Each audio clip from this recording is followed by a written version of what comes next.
Come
on.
How's my volume? Okay, that's good.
Good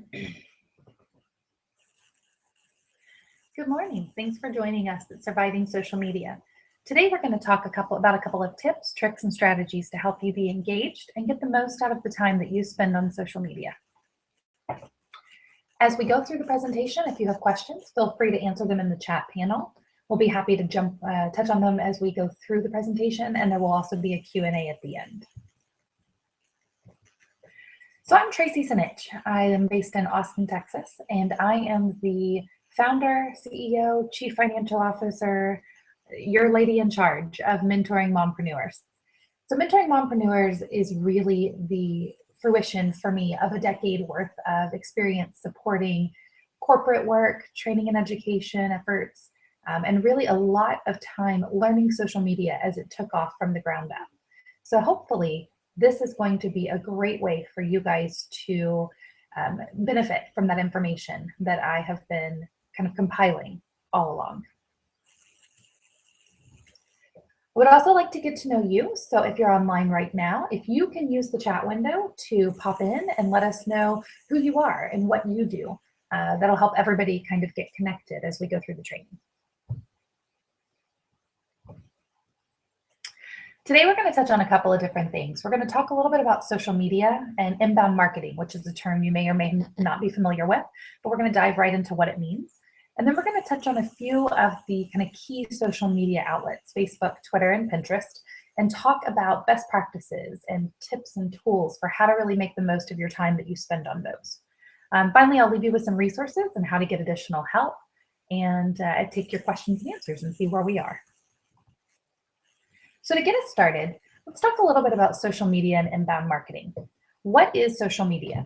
So social media really is pretty much a way for advertisers, marketers, business owners to connect with their customers. And we've done this for years in traditional advertising ways, but social media and inbound marketing really flipped the switch on making marketing really target your specific consumers rather than being broad-based and hoped you were finding the right people. So really we were taking strangers. We wanted to bring them to the message that you're trying to get across, whether that's a blog or a Facebook page, whether you have a website, however it is that you are collecting leads for your particular type of business. We wanted to take strangers, turn them into visitors, bring them to you, and then we want to take that to the next step. So once they hit your website or your Facebook page, whatever it might be, we want to give them a call to action. We want to give them the information that they're looking for. Most studies show that consumers will only spend 30 to 40 seconds looking at a web page, deciding if it's the right place for them. Is this particular place going to answer their questions? If it's not, they're going to bounce right off. And we have a whole nother training that talks about bounce rates and Google Analytics and how to really dive into all of the information that Google Analytics can provide you from your website, where you can fine tune that. But just know that you have a few key seconds to really capture that visitor and turn them into a lead. Once you've got them, then you want to close the deal. So there's different techniques to that. There's emails and workflows, and you are probably subject to some of that from a lot of companies that maybe you subscribe to their emails or their marketing, where once you've connected with them, you get continuous information coming your way. And that's considered a workflow. You're then added usually to their CRM, their customer resource management system, where they are able to kind of keep tabs on you and say, okay, this particular client is interested in this particular product, and I'm going to walk them on down the path to close the deal with them. For some businesses, that's a fast turnaround time and you're going to make a sale quickly. For others, it's a longer turnaround time and you need to make sure that you're tracking clients and leads in a way that you can stay on top of that and not let people slip through the crack. And then finally, and this is the key part for social media, you really want to engage those customers and turn them into someone who can go out and become a promoter or a referrer for your business. Social media has become really key with this because folks who are happy go online and they talk about it.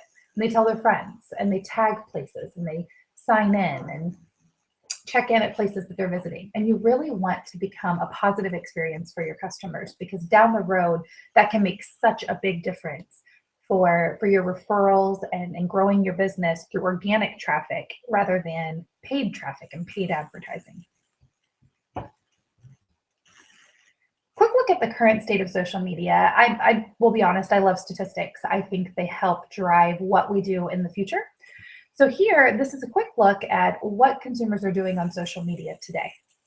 And you should know as you get ready to take your marketing to the next step. On any given day, the average customer is exposed to almost 3,000 media messages. That's Facebook messages, that's marketing on tote bags, it's media messages all around them. They will pay attention to about 50, and they will positively remember only 4. So you want to really make sure that you're not only standing out, you're delivering relevant information for them, but you become a positive experience. You want to be one of the 4. 70% of people hear about others' experiences through social media. So, they're seeing this all day long. As they go to check Facebook on their phone, they see a rant, or they see a compliment, or they see a shout out about something that was really just exceptional and happened that day. And they remember.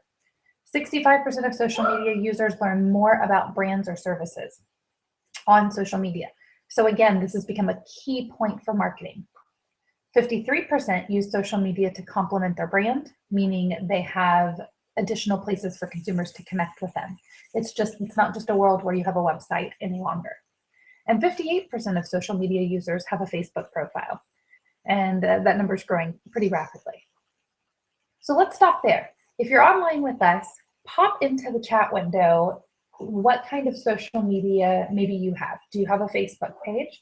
Feel free to pop it in there and let others on the call link up and like it.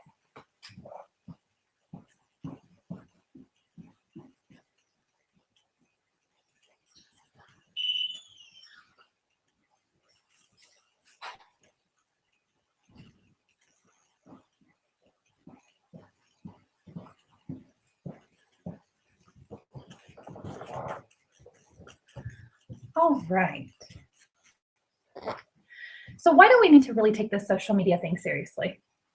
Looking at some statistics over the last few years, about 1 in 7 people around the world has a Facebook account, and 75% of them use their mobile phones to access social networks. Think about the last time you had a few minutes to kill. What were you doing? Did you pick up a book?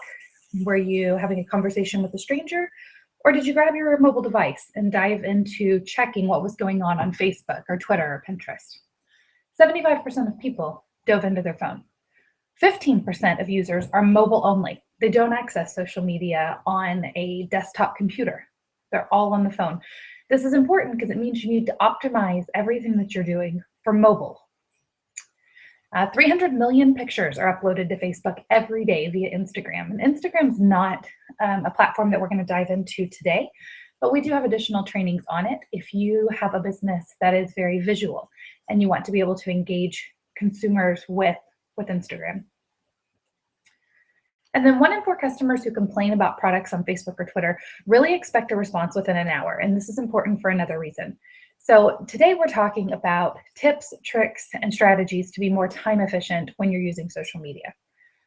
Most of that can be done by pre-scheduling, and we're going to get into this in a moment, pre-scheduling a lot of your content to kind of run automatically and free you up to engage with consumers on a more personal level.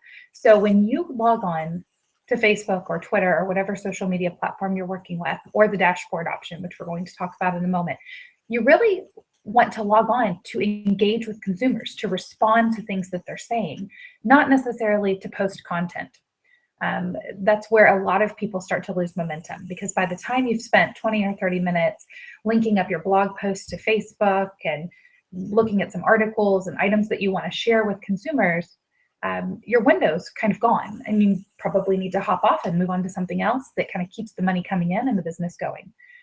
But that level of engagement, responding to comments that consumers put out there, responding to questions that they may have, is really where social media can benefit your business. So we want to take a step back and just remember pre-scheduling and taking a set amount of time once a week to schedule content to run, and then allowing you to have frequent times to jump onto social media and spend 10 or 15 minutes engaging with your audience is a much stronger package for a business. And then for Twitter, if you're interested in that platform, It has over 500 million users and is currently the fastest growing platform in the 55 to 64 demographic. So if your consumers fit that age group, then Twitter is definitely a place you want to spend some time thinking about promoting your business on. If you are familiar with hashtags, which we're going to jump into in just a second, hashtags, tweets with 1 or 2 hashtags get 21% higher engagement than those with 3 or more. So sometimes, and I've seen this a lot on Facebook recently, almost the entire update or post by a person is hashtagged.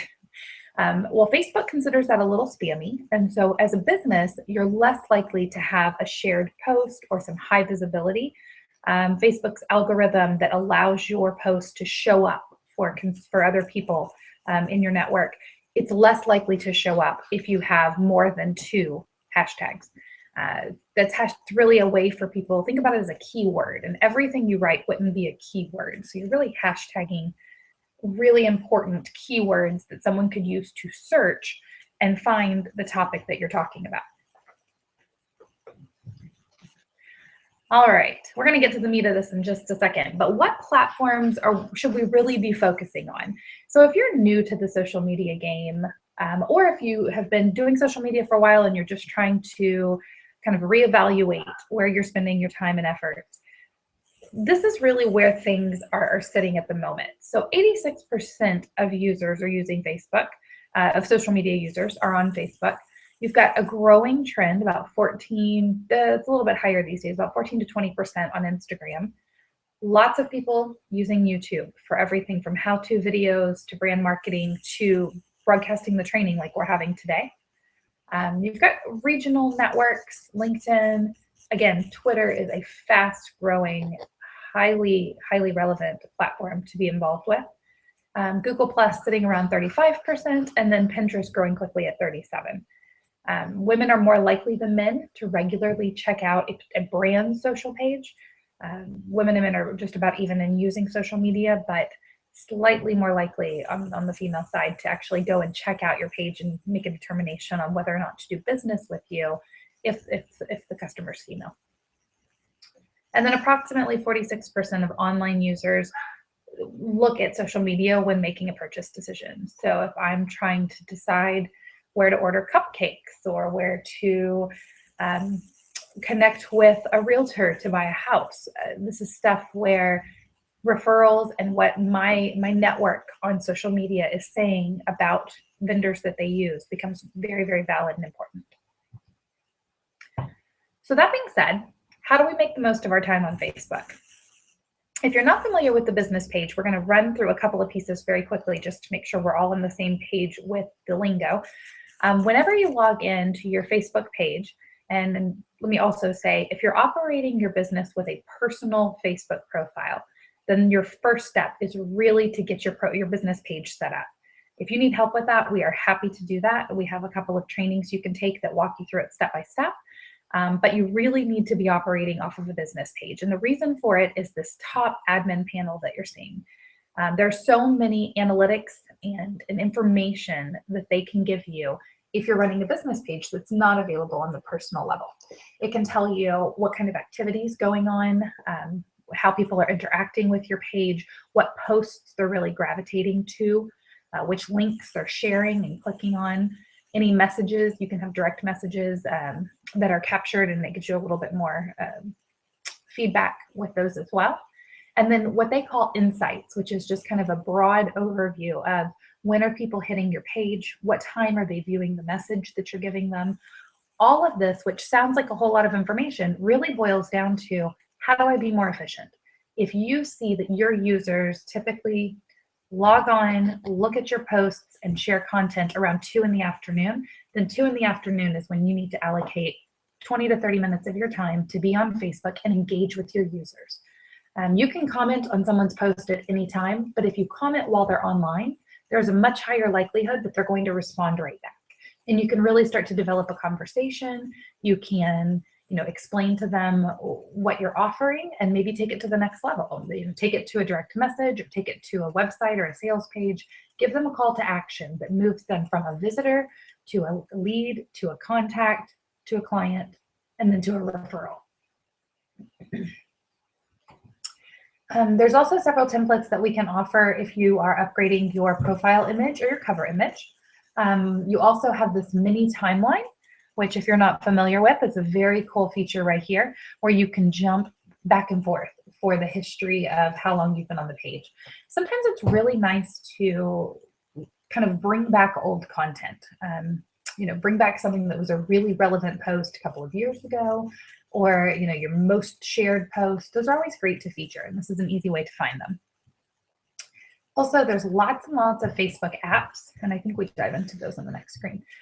There's lots of apps that you can connect with your Facebook page if you want to embed particular widgets or a sales market and actually sell things online. All of that's really easy to do.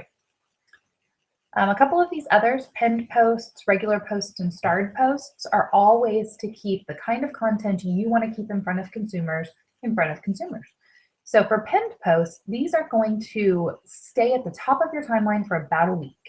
It won't get pushed down if you keep updating. You don't have to worry about it. If you update off your mobile device, then this is still going to stay at the very, very top of your content. And if someone comes to your page, it's going to be the first thing they see. This is wonderful for short-term promotions. So if you are a realtor, maybe you have an open house coming up. This is a great place for it. If you are a small business with a brick and mortar store and you're having a grand opening, again, great place for it because it's short-term. You don't have to remember to come back in a week and bump it down and take it out of this kind of position of relevancy. It will automatically happen. Regular posts are chronological. So as often as you post, they get bumped down and the most recent is on top. Very, very simple. Starred posts highlight content in a visual way, excuse me, by spreading the content across the entire screen. So you will see right here that instead of this being a 2-column window, this is a one big wide post. And this can again be very relevant because it's going to be attention catching. Perhaps you have a link or a video or a picture or something that you really want to catch people's eye. This is a great way to do it.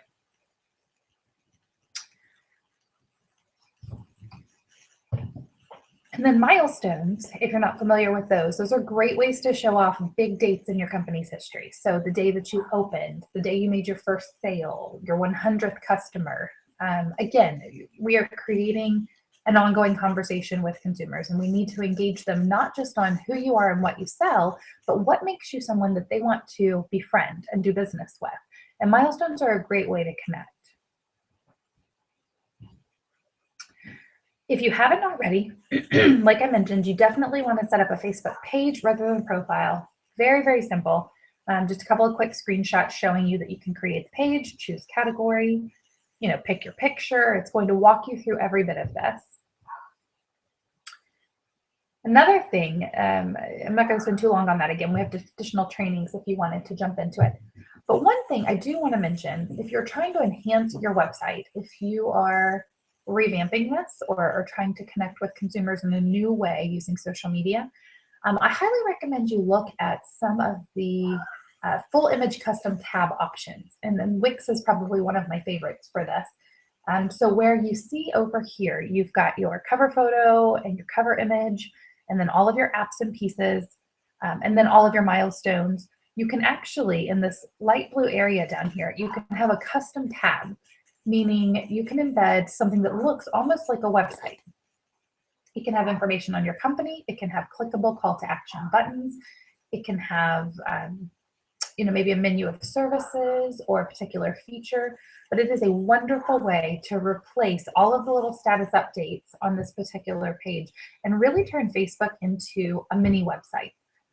So if you're not using Facebook to constantly update and promote, but you want a Facebook presence in case someone is searching for your business, this is a wonderful way to do both and then connect them right back to your website if that's your primary means of collecting leads and traffic. So this is a quick example of a couple of people who have Facebook pages. I wanted to just point out a few things on them. You want to make sure that your page seems relevant and well used. So for instance, here, you're seeing very light posting. This particular person has 27 likes, and I could only find 3 posts over the last several months. What that tells a consumer is that your page isn't active. Is your business still in business? They can't tell. So you want to make sure if you commit to doing social media that you are committing to a frequency, a fairly high frequency of posting. Also, this is one of my favorite new tips that I like to share with clients. When you're looking to create content, and creating content is so key to building a business these days. You want to have blog posts and Facebook posts and tweets, and we're kind of overwhelmed by the amount of content that we feel like we need to create to keep our business going. It almost was simpler to spend the money that traditional marketing used to cost and put up a giant billboard. But as you were trying to figure out how to create content, there are some really cool new features in Facebook. One is this save option for articles that are of interest to you. And I just grabbed a random one off my Facebook feed this morning for this particular exercise. But basically, when you see an article that you like and you think it may be something you want to share with your audience, and typically you need to do a 50-50 split. 50% of your posts should be about your business, and 50% should be something that's just of interest to your audience, not necessarily about yourself. So sharing content, posting pictures, asking questions, all of that's a great way to balance out your sales posts with engaging content related posts. So when you see a piece of content that you think may resonate well with your audience, if you click on the little arrow at the top of the post, you're going to get, I don't want to see this, unfollow this particular person, hide all things from this particular article, or save. And you can click save, how to clean, in this case, your flat iron. And on your Facebook page, on the left-hand side in your column, you're now going to have an option for links. And you can go back and review all of these pieces that you saved, which can be a really, really easy way to come in one day a week and start posting articles, scheduling articles to post that would be relevant to your audience. Has anyone ever used this? Type into the chat window and let us know if this worked for you.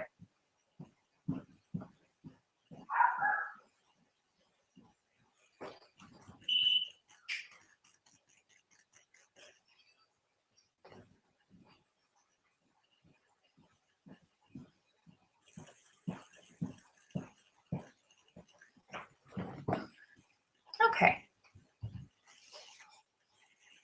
All right. Also, another time saver with Facebook is really using it to help with your advertising. It can take a while to develop traditional ads and advertising, but Facebook ads are incredibly simple to use. They're very relevant. You can target them very specifically to a particular audience. You have some great analytics built right into Facebook so that you can view how everything's working and make changes at the click of a button. So I wanted to spend just a second showing you how this worked. You'll go to facebook.com/advertising. If you have an account, log in and click create an ad, and then choose where you want your ad to send users. Are we sending them to your website to make a purchase? Are we sending them to your Facebook page to like your page so that you can grow your audience and have more people to talk to? So you got to think about that a little bit, or run 2 ads. You want to use enticing images. Ads with images are much more likely to be clicked upon and seen. And then use 3 to 4 variations of the same ad tweaked in different ways to test and see which one resonates better with your audience. So this is a quick example. This is an ad that wants people to click on it, leave this page, go to a website, and get a particular offer. So it pops up here. So these are your ads over here on the side. And then when someone clicks on it, it's going to take them to how that's going to work. Again, this is targeted marketing. So Facebook collects a lot of profile information as it is building out profiles. So every time a consumer signs up for a Facebook profile page, they're asked for their age, their birth date, where they live, what their zip code is, a huge amount of demographic information. What that means is when you go to set up an ad, you can target your ad to all of those specific pieces. You can run ads only in specific zip codes or only for specific age ranges of people. Or you could get very specific and say, I'm sending this ad to women in the 78728 zip code that are between the ages of 25 and 54. And be very, very specific about who your ad appears for. Now, what this means is Facebook charges you for when someone clicks on your ad. It's pay-per-click advertising. So when someone actually clicks on your ad, then you pay for it. And it's very similar to Google AdWords if you're familiar with those. So what that means is your ad can appear multiple times a day, but you're only going to be charged when someone clicks on it. Budgeting is very easy and flexible. You can set your budget so that once you've reached your cap that you've allocated for that particular day or campaign, then the ad just quits showing up. So you don't have to worry about a bottomless amount of money kind of coming out of your budget. Here's a couple of examples of different types of ads. In one, you've got, just a standard ad that just wants you to click over and visit their website. You have an event ad over here where they actually want you to RSVP for a particular event. And, it'll kind of tell you if friends of yours are already joining. This one down here is a like ad. They actually want you to like this particular website. And again, that may seem kind of silly to pay people to come and like your Facebook page, but it's a way to communicate. It's list building. And the bigger your list gets, the easier it is for you to market your services to a group of people who've expressed interest in what you do. And then this one is an application ad. So you can actually link up with some of the apps that are offered, click on it, and then it'll take you directly to an application. All right, so again, these are in here, the screenshots to help you when you get the recording of the training if you have not used Facebook ads, but I am going to jump right through them. That way you can use them at your leisure later, but we're not going to spend our time focusing on them today. One new feature in Facebook that you may or may not have used, but again, can be a huge time saver, is the new Create a Call to Action button. So you can see up here at the top, I just grabbed a quick snip off of my Facebook page, and there's a new Create a Call to Action right next to the like button. Once you click that, the little window down here will appear, and it's going to ask you to choose a button type. And there's Shop Now, Like My Page, Sign Up, Get an Offer, all different types of calls to action and an action that a consumer will take to connect with you. And then it's going to ask you to plug in your website. Where do you want them to go when they click on this button? And then it's going to ask you if you want to optimize it for mobile. So if you have an app for your business, you can actually send mobile users to the app versus a website to kind of enhance their experience.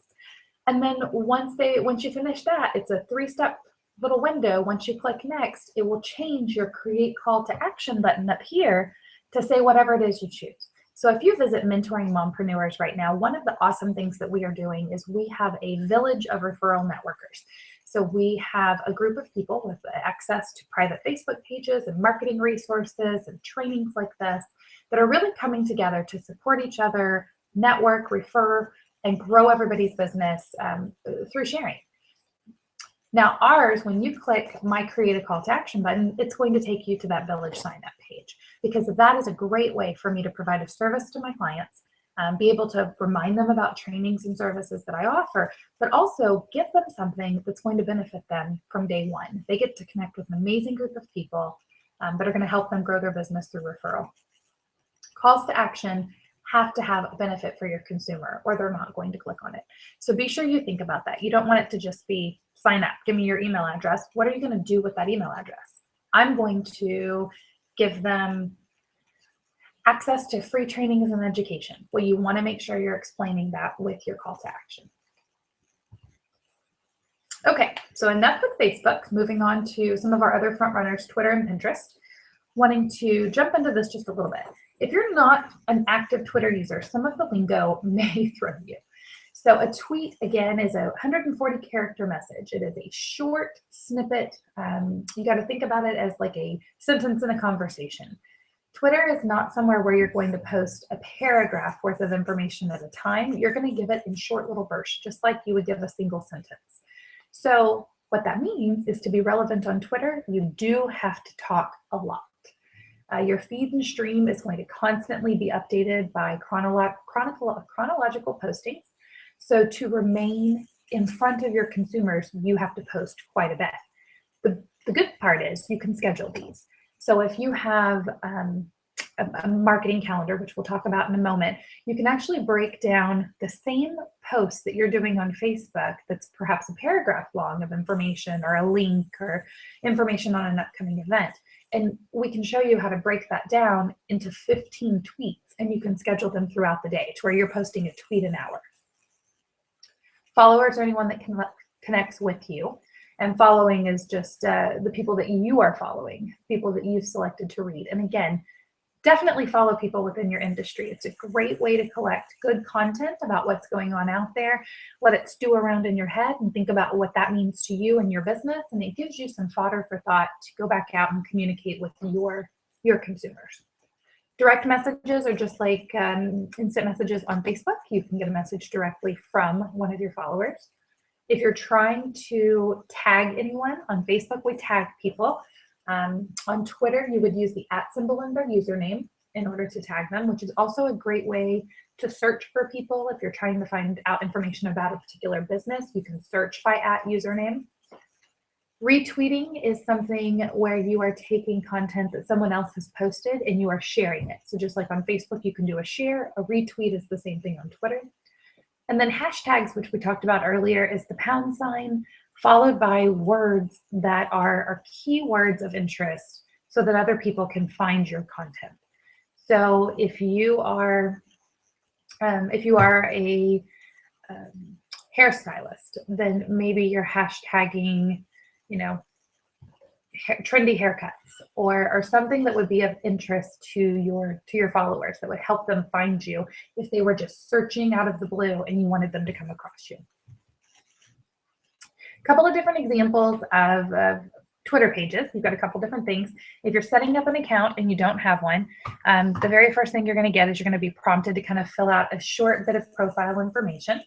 Then you're going to have this very plain page that's going to make you walk you through connecting with at least 5 users. Again, search for users within your field. It will help you get a feel for what those folks post and what's really beneficial. Then once you do that, it's going to give you a preview of what your feed's going to look like once you've connected with those 5 people. Give you the option to upload a photo and a description of yourself, and then your page will be officially live. And you can dress it up and do all kinds of things at that point, but it's a great way to get started. Searching, like I mentioned earlier, you can search by the #hashtag right here. And then that's going to pull up, you can see that same hashtag is in every single post on this page. So when you are doing this, you want to make sure your hashtags are keywords that someone would search by. I really can't say that enough. I think hashtags have become overused. I like, for instance, right here in the trend, I don't know how many people hashtag John McCain is more useless than, but that would probably not be something I would be tempted to search by, but hashtag social media would be. If you want to engage with customers, again, use a tool to pre-schedule your tweets for the week or the month, because that's going to free you up to engage with people versus be regurgitating content. And we're going to touch on a couple of tools in just a moment. You want to make sure you're keeping a personal tone. So the same way that you would have a conversation with a friend, you want to share things that are both business related, maybe some things that are a little bit personal, things that are interesting to you. You want to keep it personal. Social media is not about just spewing marketing messages. It is about connecting and engaging with your audience to where they feel comfortable coming to you when they need something. And then you're seeing lots of examples of things like live tweeting from open houses and other events, giving potential buyers a way to find you via social media. Pinterest vocabulary, I won't walk through all of this. Pinterest has become wildly popular lately, and so a lot of this is probably pretty familiar, but I do want to touch on a couple of strategies for being efficient on Pinterest. I have heard from more business owners than I can probably count that getting on Pinterest is kind of the black hole. You log on, you are intending to post some business related Pinterest posts or create a new board to really feature a particular content or service offering. And then the next thing they know, 2 hours have gone by and their dinner board and their shopping list is full. It is very, very visual. It is a great platform, but it is very easy to get sucked in and completely lose track of time while you are on it. So again, having an offline plan. Here's the content that I'm going to pin. How is Pinterest going to work for me? Pinterest is, if you're not familiar with it, is a online photo sharing site. You have to have an image to be able to link to it on Pinterest. The good part about spending some time on Pinterest is that 1 in 5 women are now on Pinterest, and that the male demographic is growing rapidly as well. So it is definitely worth your time to explore setting up a Pinterest account and how Pinterest would work for you. But I always recommend you go into it with an offline plan. So rather than just logging on and starting pinning, how will this work? What part of your business is visual? Do you sell handmade items? Do you sell homes? I mean, there's a visual aspect to everything that we do. So taking that visual aspect and turning it into something that you can put onto Pinterest that will be shared and circulated is very important to figure out. So if I am making handmade hair bows or whatever my business might be, then I want to feature something that's going to showcase that. Maybe it's a tutorial. Maybe it's a picture of these particular pieces on my website. Maybe it's a contest and I would need to create a little image that explains the rules of the contest and then we'll link people back over to my site. Whatever it might be, it needs to be something that is appealing, has bright light and good photos. If you look at the photos on this page, none of them are dark. All of them very clearly kind of explain what the topic of content is about. So you want to make sure you're being very focused when you're doing this so that you don't end up 2 hours later having spent a whole bunch of time on Pinterest and accomplished nothing from a business perspective. Again, there are slides in here to help you set up a Pinterest business account. Pinterest offers both personal and business. The business accounts definitely have some bells and whistles that you want to take advantage of. So for instance, if you see over here under tools, it talks about rich pins, making your pins more useful. That's going to help you be able to tell how many shares that particular pin had, who did they share it with, what parts of it were relevant. Were people just looking at the picture or did they actually click back over to the source content? There's lots of analytics in here, and we'll do a whole nother training next month on how to utilize the analytics that these sites give you. So stay tuned for that. Setting it up is pretty simple. You just want to make sure you're setting it up as a business account. Again, similar to Twitter, it's going to make you choose 5 boards to get started. And then you're going to be live and you will be able to verify your website, create boards, pin, and hopefully start driving traffic back. There is a whole strategy on how to use Pinterest to drive traffic. So we are in the middle of creating a new training that will focus on that. So we'll keep you all posted as we get closer to releasing that one. You want to make sure when you do create a board that you have good comments. Comments engage followers. They're going to look at it to see what you're talking about. You can use hashtags so that particular pieces are easily searchable. It's going to give you a little letter count down here and tell you how many letters you have left before you're out of space. And then you can add it to particular boards. Once you have a board that's really robust and has a lot of great information, there's ways to embed that board on your website or share it on Facebook to really get your customers excited. So maybe you have an entire board of how to design your kitchen, or organizing tips and tricks are hugely popular. That's almost always a good way to get things to be shared. So if your business has anything to do with pantries or closets or anywhere where you could share those kind of strategies, it's a wonderful way to start getting some traffic going. Once everything's live, users can follow all of your boards or individual boards. So again, that's a great way to be able to look at your analytics and see, are people following my boards one by one, or are they following everything? And if they're following them one by one, what's really resonating? And then take that and use it to develop additional content in that particular area. Again, you want to make sure that you have a fairly robust presence. So I'm not saying go on a pinning spree, but do be relevant. You don't want to have an account that's got 3 pins and next to nothing on it. So make sure you spend a little bit of time up front getting some content in there so that if someone comes and checks you out and they're looking around, they're not seeing kind of blank, empty, kind of a blank presence. So bringing all of this together, what are some best practices that we need to focus on? Number 1, create a schedule. It will really, really help you down the road.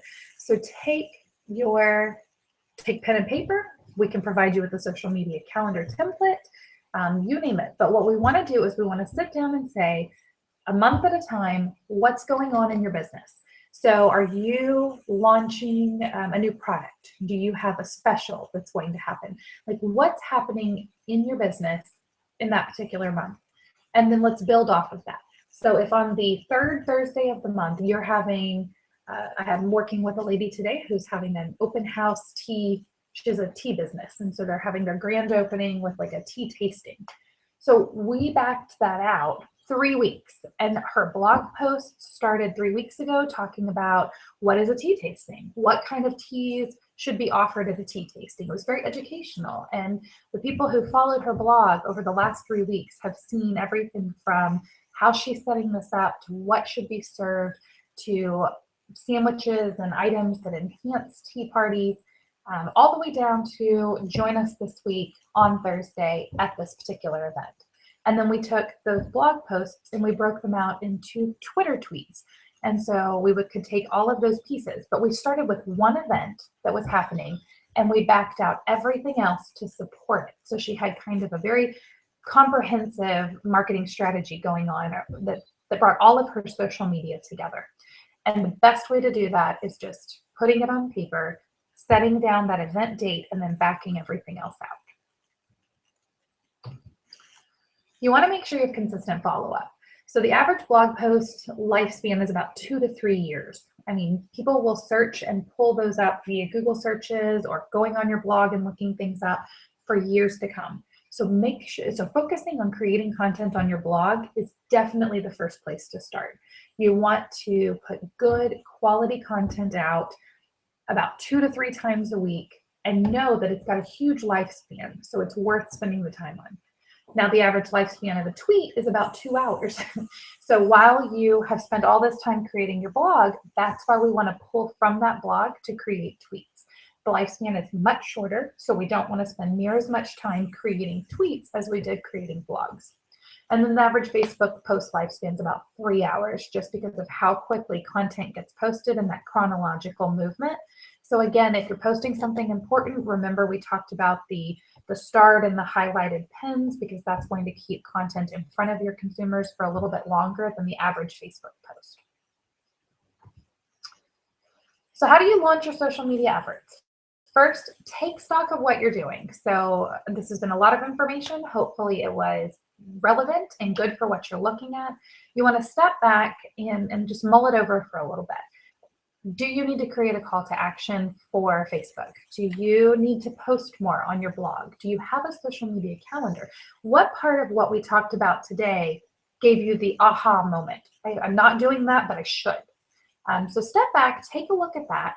And then at the same time, use some of the free tools like HubSpot's Marketing Grader to give you a little analytical feedback on where you are right now. HubSpot's Marketing Grader is probably my #1 recommended tip to business owners. You go plug in your website URL, your email address, hit grade me, and a few minutes later, it's going to have crawled your website, and it's going to come back and tell you from a computer crawl point of view, here were the keywords that popped up on your website. And if those keywords aren't the keywords that people are searching for your business for, then you've got some changes to make, and it'll recommend how to make it better. It will tell you if you have any dead links that don't go anywhere. It'll tell you if you need more images or if you have too much. It's a really great way to get a quick analysis from a completely impartial computer telling you where you may need to go with your website. And then take that information and put it together with the pieces of what you learned here today that you would like to put into play. So whether that's, again, creating more content or utilizing social media in a different way, or creating a social media presence on Google Plus and Facebook and Twitter and Pinterest because you don't have one, and get it all on paper and start to outline a plan. Break it up into 10 and 15-minute increments, because if you try to sit down and do everything at once, you'll get burned out and you're not going to do as quality of a job as you would if you break it up just a little bit. These are pieces that I think in our current time, we feel like we have to do everything right now. So I don't have a Facebook page, I need one right now. While that's important, it's not something that's going to make or break your business in the next 48 hours. So You definitely want to take your time and have the right images and branding and put out a good, polished, quality picture rather than rushing to put something out just to say you have one. So you also want to see where your customer base is likely to be most active. So if when I was talking about Twitter, you were thinking, there's no way my users are on Twitter and there's no way I could keep up with Twitter posts, then don't spend your time on Twitter. You want to make sure you're determining what level of social media involvement is right for your business, and that means you can support it.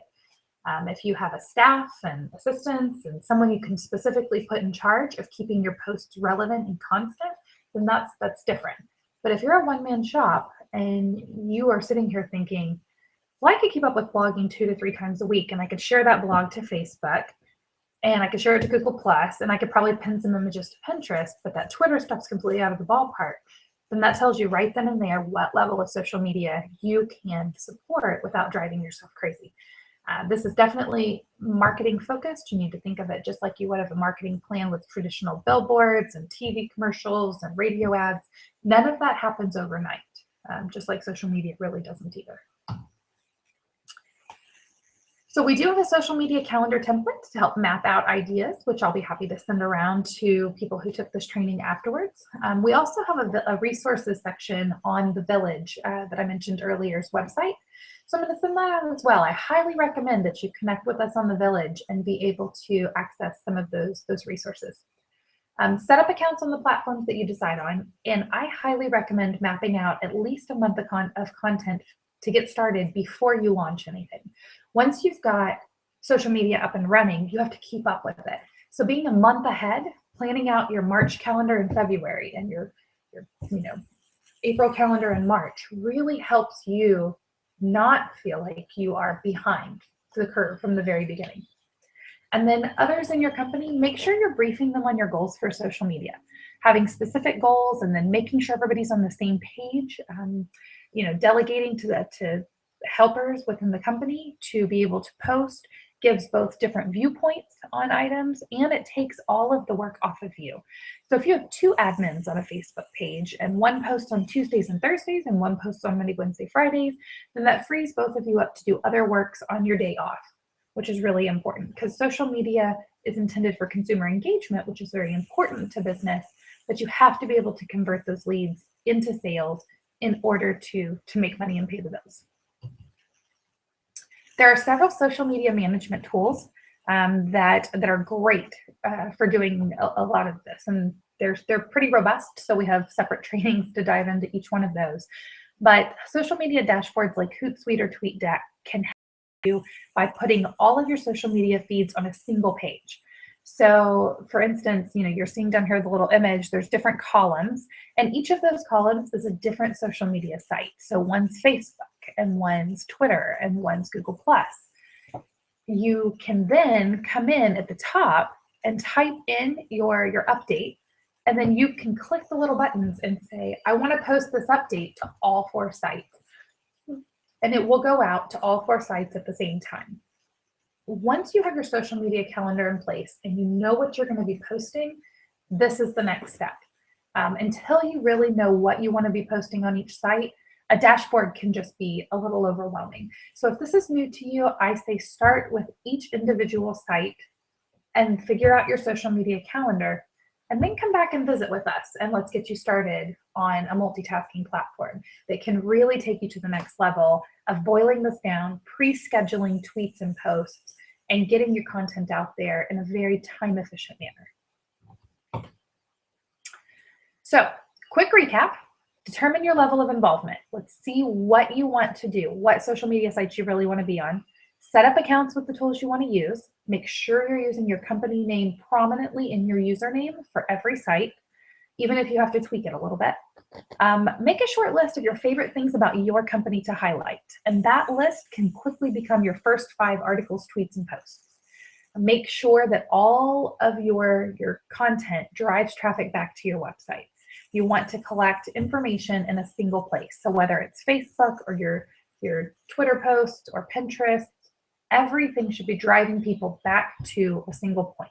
And if that's liking you on Facebook or if that's collecting leads on your website, just determine what works for you and then make sure you're sending everyone back. You don't ever want to write an article and not have a call to action at the end. Sign up for newsletters, join us in the village, like us on Facebook and stay tuned. You have to have some kind of call to action at the end. Make sure you're highlighting upcoming events with your posts, and then get others involved. Again, guest posts, other people within your company, maybe a customer, but be consistent. Daily, weekly, whatever it is, however often you're going to post, set the standard and then stick with it. And be innovative and personal. This is a way to engage consumers, so you have to have a personal touch to it. If you're ready to dive in, again, we're mentoringmompreneurs.com. We have one-on-one mentoring, more trainings coming to you soon, an entire Facebook network that you can join into to get connected with other entrepreneurs. And that is our Referral Village Network. So visit us at mentoringmompreneurs.com. You can click on the link that says The Village, do a quick little form to see if it's a good fit for you, and join us. If there's any questions, feel free to enter them in the chat window and I'll be happy to answer them. But thank you everybody for taking your time out of today and joining us here.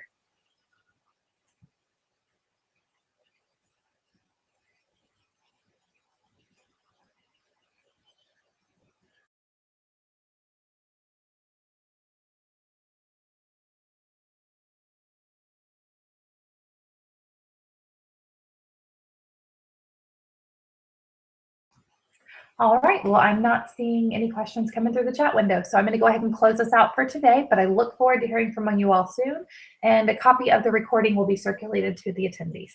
Thanks again, everybody. Have a great day.